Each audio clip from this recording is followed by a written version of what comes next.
Sursaut aux éditions de l'Observatoire. Bonjour Nicolas Bavrez. Bonjour. Vous venez nous parler de ce sursaut. Alors vous ne faites pas de déclinologie, hein. Ce n'est pas une idéologie pour vous, c'est un constat. La France étant en déclin, il ne faut pas avoir peur du diagnostic et souvent nous on a peur du diagnostic en France. Quelques chiffres peut-être que vous trouvez les plus marquants pour réillustrer le déclin français. Je crois que c'est l'accumulation des crises qui est très impressionnante. Il y a d'abord la démographie, c'était un de nos points forts. Et maintenant, nous sommes en train de rejoindre malheureusement la moyenne européenne. La population française a décliné d'ailleurs. Avec 1,67 enfants par femme, alors qu'on avait jusqu'il y a une dizaine d'années un taux autour de 2 enfants par femme et que les Françaises souhaitent encore avoir 2,37 enfants. Donc on voit que ce n'est pas un problème de désir des familles, mais un problème de moyens, une société qui est maintenant tout à fait, qui est hostile aux enfants. Sur le plan économique, les choses sont maintenant très claires. Quand on regarde un peu les grands facteurs, productivité, moins 6% depuis 2019. Sur la croissance, elle est depuis 2019 de l'ordre de 0,4% par an. Le chômage remonte vers 8% de la population active. Un déficit commercial de l'ordre de 100 milliards d'euros.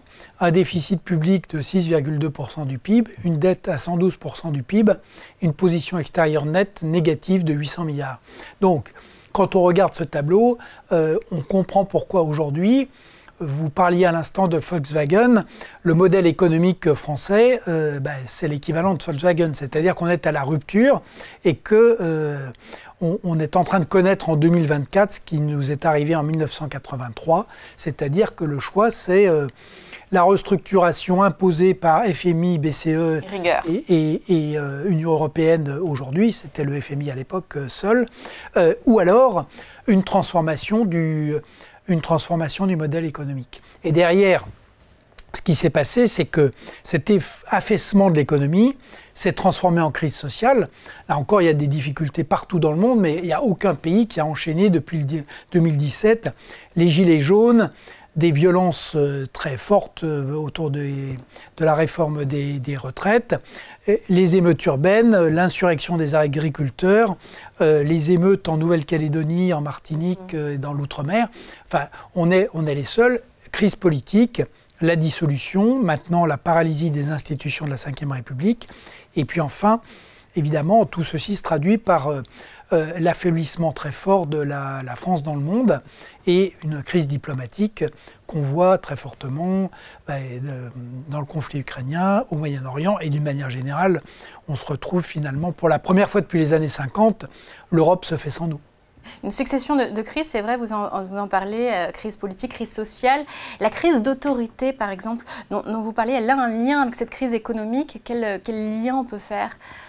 Le lien dont vous avez parlé, en fait, c'est la crise de l'État. C'est-à-dire que l'État, qui a été un facteur de modernisation, est devenu aujourd'hui un handicap majeur pour le pays. Et cet État mobilise 58% du PIB, et, ce qui est énorme. Et en face, l'éducation ne marche plus, la santé ne marche plus, la police, la justice ne marche plus, le logement ne marche plus, les transports ne marchent plus. Il est obèse et incompétent. Donc, il est obèse et en tout cas extrêmement inefficace aujourd'hui. Donc, la modernisation, la réforme de l'État et surtout le fait non seulement de travailler sur la diminution des dépenses publiques, mais sur leur meilleure efficacité, c'est absolument clé pour le redressement du pays. Donc la France n'a plus les moyens de son modèle social, il faut absolument le transformer ? Alors, je pense qu'elle a les moyens d'un modèle social ambitieux, mais à la condition de renouer avec la production. Ce qui est frappant, c'est qu'on a mis en place depuis les années 80 ce que j'appelle le modèle malthusien de la décroissance à crédit. C'est-à-dire qu'on perd 1% de croissance par décennie et on remplace ça par une fuite en avant de la dette qui a été autorisée malheureusement par l'euro. C'est ce modèle qu'il faut renverser. Quand on regarde, là encore, il faut regarder ce qui se passe dans le monde, et notamment en Europe du Nord, qui est une région où précisément ces pays se sont réformés et arrivent à concilier aujourd'hui la compétitivité, la solidarité, une forte innovation, 4,2% du PIB dans la recherche en Suède, une transition climatique très bien avancée, Danemark ou Suède, et par ailleurs le réarmement face à la Russie. La compétitivité. Donc ça montre bien qu'il ne s'agit pas de sacrifier le modèle social, c'est exactement l'inverse. Il s'agit de transformer. Non, mais surtout de la pérenniser et de lui donner de la stabilité en la finançant de manière solide. Le financement par la dette de l'État-providence est condamné à provoquer une catastrophe. Là encore, regardons, elle a déjà eu lieu en Grèce. Dans les explications de la chute de la Grèce, il y avait un système de retraite qui absorbait 18% du PIB et un système productif qui ne marchait plus du tout. Et donc, le recours à la dette et tout ça, ça aboutit nous, on en est, au choc. Et avec, je rappelle pour la Grèce, quand même, la perte de 25% du PIB, 30% de chômeurs, donc c'est l'équivalent des années 30. Donc la Grèce s'en sort maintenant, mais ce qui veut dire qu'il a fallu entre 2009 et 2000, il a fallu 15 ans pour que la Grèce se relève. Et donc, sur la place des retraites, en tout cas, au point où on en est, c'est la vraie question, c'est est-ce qu'on le fait par nous-mêmes pendant qu'il en a encore temps, ou est-ce qu'on le fait en subissant la contrainte? Alors justement, quels efforts on demande? Parce que vous parlez des retraites, nous aussi ça prend une part très importante de notre PIB. Et vous n'hésitez pas à mettre en cause justement le financement de ces retraites, alors que les retraités ont un niveau de vie peut-être, en tout cas au-dessus de la médiane. C'est ça, c'est ce genre d'ajustement qu'il faut faire? En fait, il s'agit justement de sortir des ajustements. Je pense que c'est comme là encore pour Volkswagen, c'est un problème de modèle. Il faut que, comme en 1945, on retrouve le sens de la production. Donc, il y a les deux choses à casser, c'est la décroissance, et la deuxième chose, c'est le financement par la dette publique. Donc ça doit être remplacé par travail, investissement, innovation, d'un côté, et de l'autre côté, l'assainissement des finances publiques avec un effort sur les dépenses, sur leur niveau et sur leur efficacité. Et c'est pour ça que ce n'est pas des ajustements. Aucun pays, qu'on soit au sud ou au nord de l'Europe, aucun pays ne s'en sort simplement par un ajustement budgétaire. Ce qu'il faut, c'est la conversion d'un modèle économique. Et donc, il faut travailler sur tous les facteurs de la production. Le travail, on a un problème majeur sur l'éducation. Il faut travailler sur l'efficacité du capital, sur l'innovation et sur la régulation. Et si on veut produire, si on veut que les gens aient envie de travailler, il faut aussi les payer à un certain prix. Et nous, on est plutôt, à chaque fois, on agit sous le prisme de la compétitivité prix, donc baisser les coûts. Est-ce que ce n'est pas finalement contre-productif? Mais, si vous voulez, la chose la plus importante, c'est la productivité. C'est la productivité qui permet à la fois d'améliorer les salaires. Donc penser qu'on va augmenter les salaires avec une productivité qui diminue, on peut le faire que de manière totalement artificielle. Et maintenant, mais augmenter les salaires parce qu'on prend des gens mieux formés, donc forcément la productivité. Exactement, mais on ne peut pas avoir des gens mieux formés avec un système éducatif qui s'écroule et qui maintenant est le 26e sur 32 au classement PISA. Donc c'est là où il faut maintenant vraiment réagir. Mais là où c'est possible, et si vous voulez, ce qui est affligeant, c'est d'en être arrivé à ce point dans un pays qui a beaucoup d'atouts. Il a des talents, il a du capital humain, il a des universités, il a de l'épargne, il a normalement une énergie décarbonée et abondante avec le nucléaire si on ne l'avait pas saccagé. Il a des infrastructures, il a des pôles d'excellence publics et privés et encore. Et il a son patrimoine, son mode de vie, sa culture, sa civilisation. Donc on peut tout faire dans notre pays. Le problème, si vous voulez, c'est qu'on prenne agriculture, industrie, finance, services, immobilier, tourisme, on a tout cassé avec un système malthusien et une avalanche de normes et de taxes. Donc maintenant, il faut changer avec une idée simple, c'est que c'est en améliorant la production qu'on améliorera à la fois les salaires et qu'on permettra de financer le modèle social. Il faut tout changer, mais c'est vrai que les Français sont très attachés à ce modèle social, on s'en rend compte. Et vous écrivez, les transferts sociaux ne créent pas de richesse. Alors, en quoi ce serait quand même utile selon vous? Alors à ce moment-là, pourquoi il faut les conserver? Ah non, mais parce que la solidarité, elle est très importante et il ne s'agit pas du tout de supprimer la solidarité. C'est ce qu'ont montré l'Europe du Nord. Si vous voulez, là où il y a une incompréhension radicale, c'est qu'il faut réformer le système productif pour sauver le système de solidarité et la protection sociale. La protection sociale, prenez les retraites, un système de répartition, il ne peut pas vivre avec du déficit. Parce que sinon, on spolie les générations futures. Donc, soit on diminue massivement les retraites, soit on augmente l'âge, soit on augmente la quantité de travail et la durée du travail. Donc, il faut absolument choisir. Mais le fait de réformer l'appareil productif, ce n'est pas du tout pour saccager la protection sociale, c'est pour la sauver. Alors, un mot peut-être des finances publiques. On est un risque de défaut de paiement. On peut y arriver un jour là. Il faut quand même, là encore, écouter ce qu'on nous dit. Aujourd'hui, c'est quand même assez spectaculaire. La Cour des comptes en France, les agences de notation, les marchés avec l'augmentation du spread avec l'Allemagne, le FMI, l'Union européenne, la Banque centrale européenne, tout le monde tire la sonnette d'alarme. Et donc maintenant, on y est. Pourquoi ? Oui, mais on garde un A-, un A2, ce qui reste quand même 17-18 sur 20. Oui, mais même perspective négative, on a l'impression que les agences n'osent pas trop toucher à la France. Alors, c'est tout à fait vrai que je pense que les agences font preuve d'une indulgence excessive, mais le vrai juge de paix, ce sont les marchés. Et les marchés, pour l'instant, on voit que la dette française, si vous voulez, la France, elle augmente, elle emprunte aujourd'hui plus cher que l'Espagne ou que la Grèce. Donc, il faut quand même entendre. Le message, il est parfaitement clair de ce point de vue-là. Donc,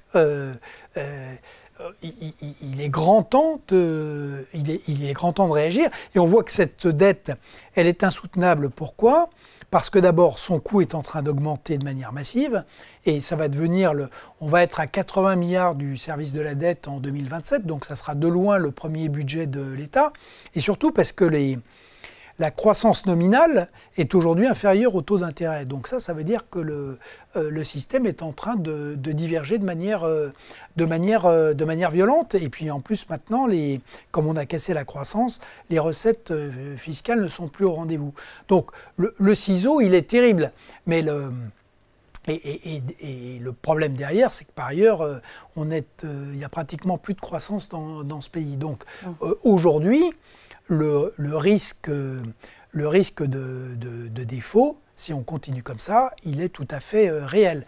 Et j'insiste, on ne s'en sortira pas seulement avec une stratégie des ajustements budgétaires, il faut une stratégie économique. Et la stratégie économique, c'est de reconstruire un système productif compétitif dans le XXIe siècle. Mais comme je le disais, on en a vraiment les moyens, à la fois par nos atouts. Si on reconvertit les dépenses publiques improductives vers des usages productifs et qu'on améliore leur efficacité, et surtout, on a un moment qu'il faut utiliser parce que, clairement, on ne peut plus continuer dans le déni et à repousser les problèmes et à continuer la course. Ça, c'est le moment de vérité, parce qu'on l'entend souvent de la part des gouvernants qui vont faire la vérité, toute la transparence sur les comptes publics. Oui, mais en fait, à chaque fois, ça recommence. Là où vous avez raison, c'est qu'on a eu une suite d'occasions perdues et on est resté dans le déni. La seule chose, c'est qu'aujourd'hui, la contrainte, elle est là. Oui. Et donc, le mur de la dette, si vous voulez, la crise financière, elle a démarré. Et donc, le mur de la dette, on se le prend très prochainement. Et voilà. Et donc, aujourd'hui, c'est plus possible de continuer comme avant. Et on a quand même une occasion à saisir parce que la France est passée complètement à côté du cycle de la mondialisation qui a démarré donc au début des années 80, qui s'est achevé en 2022. Mais on a un nouveau moment historique aujourd'hui, avec une transformation du capitalisme, avec également un système où la géopolitique domine l'économie, l'État reprend la main sur les marchés, la sécurité, la souveraineté redeviennent des notions clés. Et finalement, ça correspond pas mal à l'esprit français. J'en donnerai une preuve. Est-ce que l'Europe peut nous sortir de là? Parce que finalement, vous parlez beaucoup de la France, mais la France est aussi dans un ensemble qui est l'Europe. Non, mais ce n'est pas l'Europe qui nous sortira de là. Les nations qui s'en sont sorties, quand on regarde le relèvement de l'Europe du Sud, ou par exemple la manière dont s'est réformé et s'est modernisé l'Europe du Nord, c'est toujours les nations qui se modernisent, donc qui se laissent jouer individuel finalement. Alors, pas individuel, parce il peut y avoir des relais européens, mais il faut être bien clair. De même que ce qui nous arrive, c'est notre responsabilité. Ce n'est pas la faute de la mondialisation, ce n'est pas la faute de l'Europe, ce n'est pas la faute de l'euro. Ce n'est pas la faute de la BCE, par exemple, qui maintient la BCE a évidemment fait des erreurs, mais ce n'est pas la BCE qui a surendetter la France. Ce sont les Français. D'ailleurs, quand on regarde, il y a des pays qui ont, à l'intérieur de la zone euro, qui ont performé bien mieux.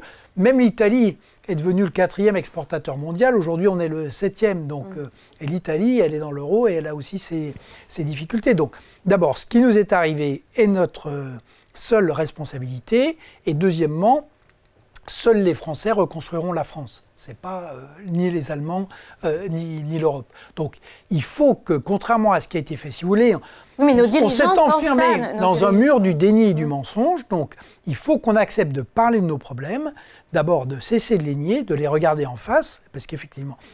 Et ensuite, de regarder aussi la chance qu'on a, qui est d'être un grand pays développé. Et effectivement, si on arrête d'aligner les bêtises, en fait, un grand pays développé, ça peut repartir très vite. C'est ce qu'on a vu aux États-Unis, au Royaume-Uni, en Europe du Nord, en Europe du Sud. Et donc, il faut profiter de ça.